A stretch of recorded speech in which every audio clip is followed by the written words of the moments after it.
Assalamualaikum warahmatullahi wabarakatuh. Selamat pagi, selamat siang anak-anakku kelas 10 teknik.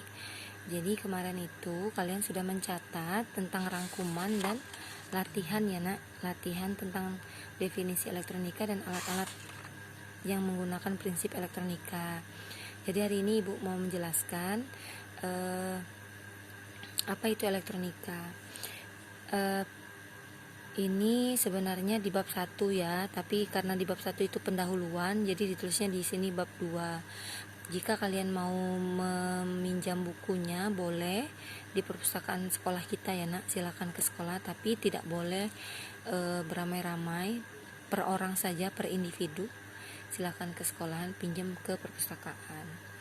Jadi yang pertama, pengertian elektronika. Elektronika itu adalah ilmu yang mempelajari alat listrik arus lemah yang dioperasikan dengan cara mengontrol aliran elektron atau partikel bermuatan listrik dalam suatu alat seperti komputer, peralatan elektronik, termokouple, semikonduktor, dan lain sebagainya. Jadi nanti di elektronika kita akan belajar tentang teori atom ya nak. Kalau di listrik, beda listrik sama elektronika itu. Kalau di listrik itu dia sudah mengenal luarnya. Jadi kalau misalnya atom itu kan bulat ya nak ya, bulat ya. Nah kalau di elektronika itu dia mengenal dalamnya nak. Nah ini elektronika nih, di dalam elektron. Kalau listrik itu di mana? Dia di luarnya nak. Nah di kulit luar itu listrik. Kita belajar listrik di sini. Jadi kalau di elektron itu taruhlah itu tuh anaknya ya, anak dari listrik. Nah, jadi di perangkat lunak, di arus listrik yang lemah, bukan tegangan tinggi, yang kita operasikan misalnya di komputer ya, di peralatan elektronik. Jadi kalau di komputer itu kan kita sering lihat, mungkin kalian belum pernah ya lihat CPU-nya ya. Apalagi zaman sekarang itu komputer itu udah pakai CPU lagi ya nak. Dia langsung perangkat lunaknya langsung di belakang komputer itu sendiri ya. Kalau zaman dulu itu ada namanya CPU nak. CPU itu di dalam CPU itu ada seluruh berbagai macam alat-alat elektronik. Nah, berbagai macam alat-alat elektronika yang kecil-kecil nak, pirantinya kecil-kecil. Misalnya papan CB, di dalam papan CB itu ada kapasitor, ada resistor, ada transistor, ada kapasitor LED. Nah, itu di seluruh di CPU itu seluruhnya ada komponen-komponen itu. Nah, jadi alat-alat yang guna ke dasar kerja elektronika itu disebut dengan peralatan elektronik atau electronic device. Contoh peralatannya itu tabung sinar katoda, radio, TV, perekam kaset ya, ada kata lagi ya nak ya, yang kecil itu nak ya, perekam kaset video, perekam VCD, perekam DVD mungkin masih ada ya, kamera video, kamera digital, komputer pribadi desktop, komputer laptop, komputer saku, robot, dan smart card dan lain-lain. Itu dia punya dasar kerjanya. Dia gunai alat-alat yang menggunakan dasar kerja elektronika. Jadi di katoda ray tube itu, tabung sinar katoda CRT itu, piranti-pirantinya atau perangkat lunaknya itu menggunakan partikel piranti-piranti perangkat lunak yang kecil-kecil. Nah, jadi nanti kita belajar tentang bagaimana menghitung kapasitor, mengenal berbagai macam resistor, menghitung bagaimana resistor. Itu semua nanti kita praktekkan sesudah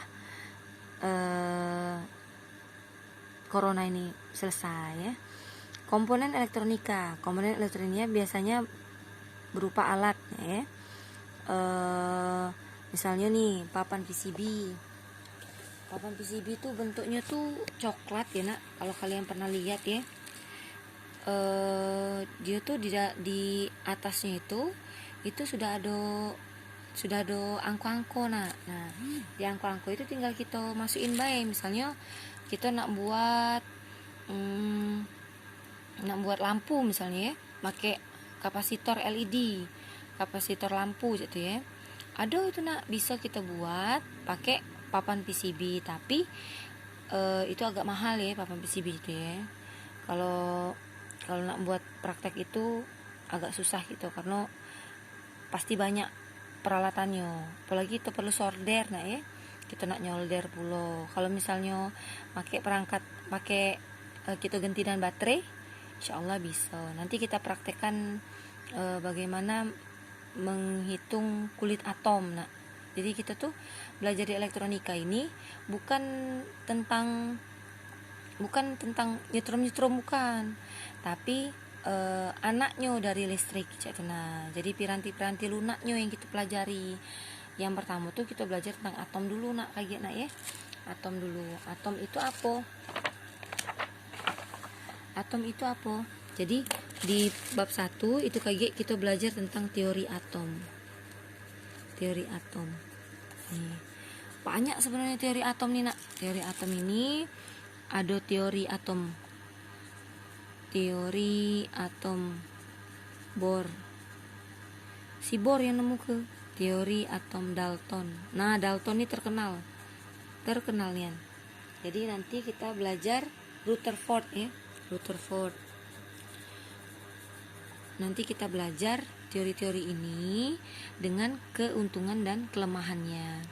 Jadi hari ini itu saja yang mau ibu jelaskan. Nanti ibu foto ya nak, materi yang akan ibu kasihkan ke kalian. Dicatat dulu di catatan ya nak. Minggu depan baru kita ini seluruh materi untuk semester, untuk 1 tahun. Nah, ini seluruh materi untuk 1 tahun. Nanti ibu foto, ibu kirim ke situ. Silakan dicatat dulu. Besok baru kita, minggu depan baru kita masuk ke teori dasar atom ini, pengertian atomnya. Itu saja yang ibu ingin jelaskan. Ibu jelaskan materi yang kemarin dulu ya. Jadi jangan nyatet bae, dak dijelasi. Nah, jadi sudah nyatet kemarin, ibu jelasi dulu. Hari ini tambahan nyatet lagi. Minggu depan ibu jelasin lagi, catat lagi kayak gitu. Ada tambahan nyatet lagi kayak itu ya. Terus menerus ya. Insya Allah kalau memang ada latihan kayak gitu, coba latihan ya. Berdoa biar cepat corona habis sehingga kita bisa langsung bertatap muka langsung, dan bisa menjalankan praktek ya nak. Jadi yang namanya elektronika ini kalau tidak praktek tuh rasanya tidak pas ya, pecah sayur tanpa garam ya nak ya. Itu saja, silakan dikerjakan catatannya, nanti difoto ya nak. Sudah difoto, kirim ke komen tugas GCR itulah ya. Oke, terima kasih. Wassalamualaikum.